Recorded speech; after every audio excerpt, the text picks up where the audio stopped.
What's up, guys? Big D Wiz, oldschoolstereo.com. Got a special treat for you today. Some vintage car stereo gear. Stick around, let's see what's going on with this.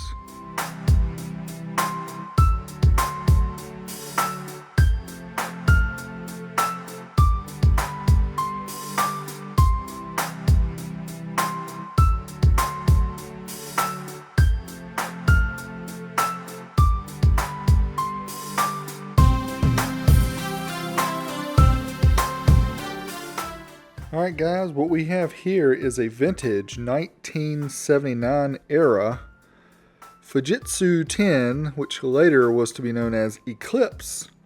This is a little component system for your car, for somebody's car, because somebody actually bought this. Even had some speakers here. So what I'm going to do is show you each of the components individually and what's going on with it, and maybe how they hook up, and I might even try to power everything up and see if it works. So the first essential component of a 1979 car stereo system was the AM/FM stereo tuner.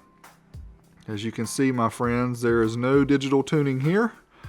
We have the analog tune dial here, and let me show you how that joker works, because many of you probably have never seen one of these before. Today in the digital, yes, you had to dial it in exactly to get it on your station. A lot of movement there. So you can see we've got bass and treble here, essential. AM/FM button, the local or DX for your reception, and stereo mono. It's not like a bridging stereo mono, it's more or less, some people only use one speaker, believe it or not, and would want to switch that to mono. And here is the volume, very small volume button, and the balance there is on the back. So very cool. This is the Eclipse new Compo 7831. Actual part number is AT7831-1, and you can see on the silk screen here, it shows you a diagram of all the internals and how everything works, which is really cool. And on the back, the three wires that are coming out are attached. The only one that's not really is the one for your antenna. So I'm going to show you the next component and how they're hooked up.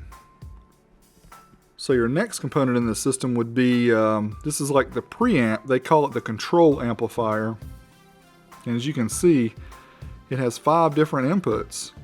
One for deck, tuner, aux 1, aux 2, and then mic. Isn't that great? Plug in your microphone and Mr. Microphone and sing as you're driving down the road. I can't think of a more distracting thing you could do. Maybe for the kids in the back seat, right? So there's your microphone volume. Has a little 1/8 inch jack there. Plug in your cheap $10 microphone and sing along to your favorite song. Again, bass and treble controls, so you could really, boost it hard. 5 dB there, up to 5 dB here. LAS, I have no idea what that is. Do not know. I do not have a manual for these. And DSS, I don't know what that is either. And again, on the back ring here, we have the balance. And then this is a nice little bit larger volume control than the other that's on the tuner. And again, you can see this one is the new Compo 100 Control Amplifier model CA100. And this one's got a few more connections on the back. Flip it around so you can see it here. You see it uses these DIN style plugs. There are the aux. There's the one for the tuner and the deck. There's also a tape deck that came with this, or I should say that you could buy with this system. And we did not get the tape deck. We got everything except for the tape deck. But this here was the power connectors. Let's see if I can find one of the other ones. Here's the one from the focus, please. Here's the one from the tuner. I'm sorry, it's not focusing very well. But this just plugs in. It reminds me of a computer AT connector. So that gives you your power, so you don't have to hook everything up to power and ground. You just hook up one and then daisy chain them.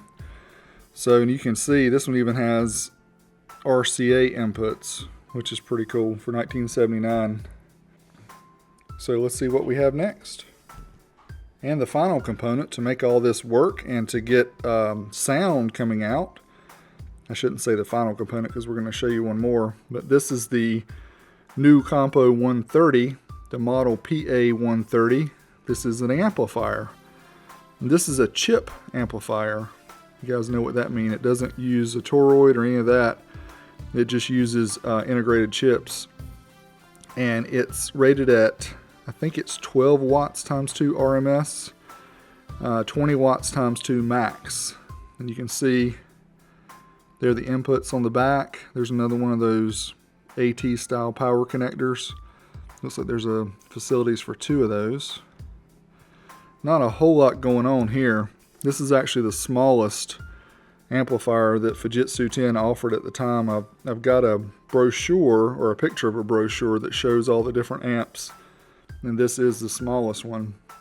And there's probably a reason why this person purchased that amplifier, because here are the speakers that came with this setup, and these were optional, not even Fujitsu-Ten. These are Mini Mesa 15 watts RMS per channel, 4 ohms, made in Japan. Check out how those speaker terminals work. How cool is that? No push terminals there, my friends. But it looks like that's maybe like a 2.5 inch, 3 inch at the most, mid-range, and about maybe a 1.5 inch cone tweeter. These are pretty weak sounding. I mean, what do you expect? They're pretty small speakers, but you can tell they've got this mounting here. It looks like they mounted on maybe some metal mounts on both sides. I've seen those before where you could kind of pivot it up and down. I think ADS at the time had some similar speakers to this, which were enclosed and you could use them in your car. These didn't come with the metal mounts. It just came with what you see here. But anyway, very neat, old school, vintage equipment. And what we may do in the near future is we're going to try to hook everything up. I wanted to make sure that this system didn't use the different kind of turn on. They call it load sensing, which you don't actually apply 12 volt power to the turn on. You actually have to pull 12 volt. And that's how some of the old Fosgate amps work. Not Rockford Fosgate, but the old Fosgate amps. And so I wanted to make sure this one didn't hook up that way, and it doesn't appear to. So we'll try to hook it up, and one of 3 things will happen. It'll either work, it either won't work, or it'll start smoking. Either way, it'll be cool. So we'll check it out. This is Big D Wiz signing off. OldSchoolStereo.com. Stay tuned and we'll hook this baby up. See what's going on. I'm out of here.